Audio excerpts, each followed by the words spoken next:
So here I'm going to show you exactly how you can edit your Instagram highlights on your Instagram account. It's actually quite easy to do, but you want to make sure that you watch this full video so you don't miss out on any critical steps. So the very first thing that we need to do is go ahead and open up our Instagram account. So then once you are logged into your Instagram account, you want to go ahead and click on your profile picture on the bottom right hand corner, and that's going to lead you over to your profile page. So as you can see, I currently don't have a highlight, so I'm just going to go ahead and make a highlight. All right, so I made a highlight right over here, and as you can see, I have one highlight. So with editing your highlight, if you want to change your highlight name, you want to click on it, click on the three dots on the bottom right hand corner, click on edit highlight.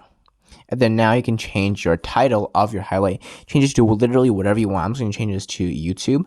And then if you want to change the profile picture of your highlight, simply click on edit cover on the top. And then you can choose a random photo from your photos. So I'm just going to go ahead and use this one right over here.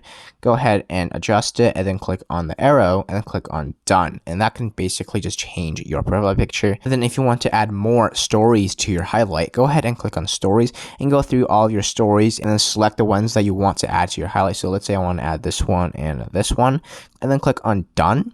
And so that's essentially how you can edit a highlight. And as you can see, we added those stories to our highlight right over here, as well as the name and the profile picture has been changed. And lastly, if you want to delete the highlight, simply click on it, click on the three dots again, and then simply click on remove from highlight, remove photo.